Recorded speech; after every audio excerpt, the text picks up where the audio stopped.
There's no need to delay this vote, and people who talk about other alternatives like legislation, my goodness gracious, I mean, when has Congress passed a substantive piece of legislation recently anyhow, and can you imagine how long that would take? Net neutrality has been put out on the sidelines here too long. It's time to do it, and it's time to do it now. Former FCC Commissioner Michael Copps appearing on Bloomberg West, saying you got to get it done right now. Why, we can't wait for authorization from Congress. The FCC meeting today expected to vote to classify or reclassify the internet as a utility. That would give the Federal Communications Commission the authorization to implement rules. But what does that mean going forward, and how did we reach this point in terms of the influence game? For more on this developing story, we're so pleased to turn to my former congressional colleague, Bob Walker. The gentleman from Pennsylvania joins us via Skype from Naples, Florida. He is the former chairman of the House Science and Space Committee. And Bob, maybe you can lay out this political science for us.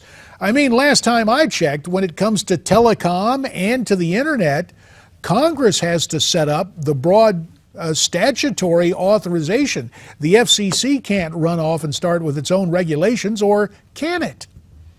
Well, it's not supposed to. And the fact is that Congress has specifically decided over a period of time not to put regulations on the internet, because the idea was that we wanted as much innovation as possible. What the FCC is about to do is to stifle innovation in one of the most heavily growth sectors of our economy. It is just completely maddening that they would move in that direction. Now, you're no stranger to K Street in terms of the fact, and I don't mean that in a pejorative way, but there are different people who try to influence public policy. We're getting reports today that George Soros, of all people, is really behind this concept. Why do you think Soros is supporting, quote, net neutrality?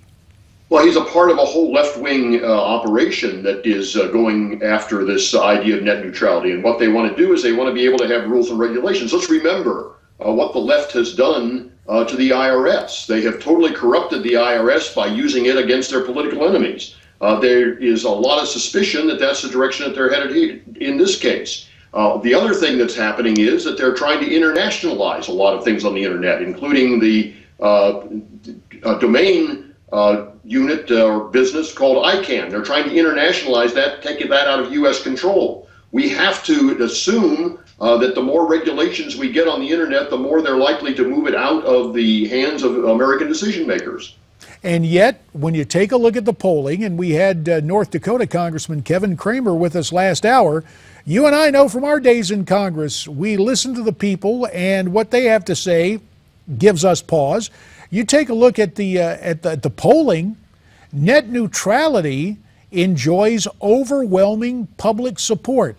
Has Congress neglected an explanation of what is at stake here, and people just hear, net neutrality? That's why overall support, according to Vox Populi polling, is at 82%.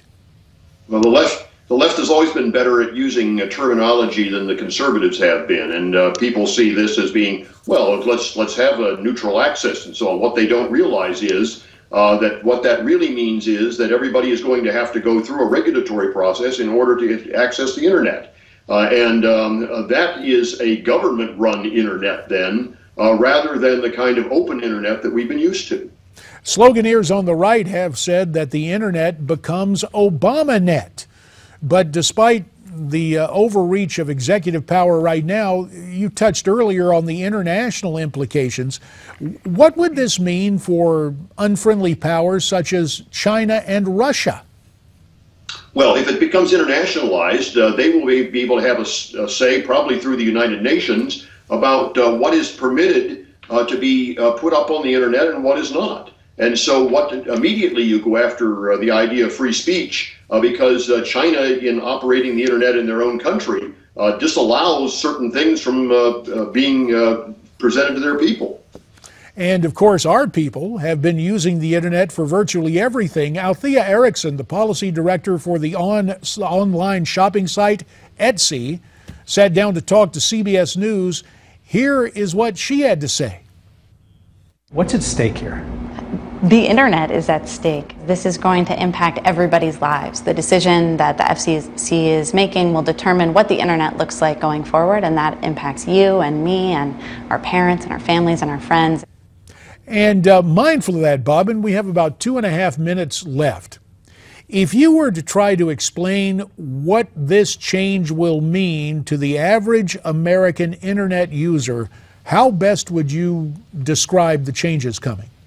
The bureaucrats, rather than free enterprise, will be in charge of deciding what goes up on the internet. And bureaucrats freeze things in place rather than encourage innovation. And so what we're going to lose is all the innovation that's taken place. All the apps that have come along will be lost in this process. In the 2 minutes that remain, and I just make this point too, thus far we've kept federal taxes off the internet. The FCC moves forward, they'll relabel taxes as fees. So that's another danger right there. But 2 minutes left.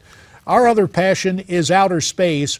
Russia now making plans and making public pronouncements about putting Russians on the moon by 2030. And the Russians also pledged to keep the International Space Station in orbit for 9 more years. So this renewed interest in space exploration, is this more than the scientific equivalent of Mr. Putin baring his chest?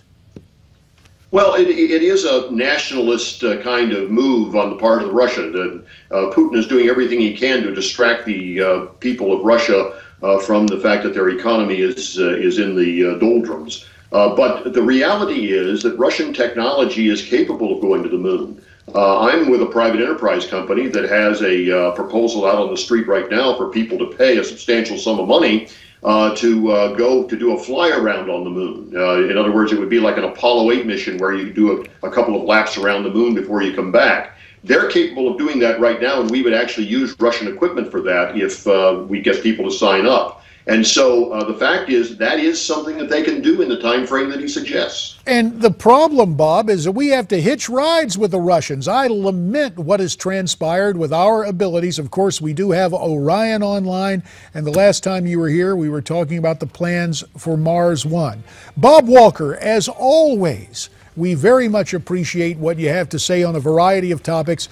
Thanks for checking in today from Naples, Florida. We look forward to talking to you again in the not-too-distant future. Okay, good to be with you, J.D. All righty. And when we come back, a political battle from our political panel, Ed Pozzuoli on the right, Neil Soroka on the left, to talk about some important political stories of the day.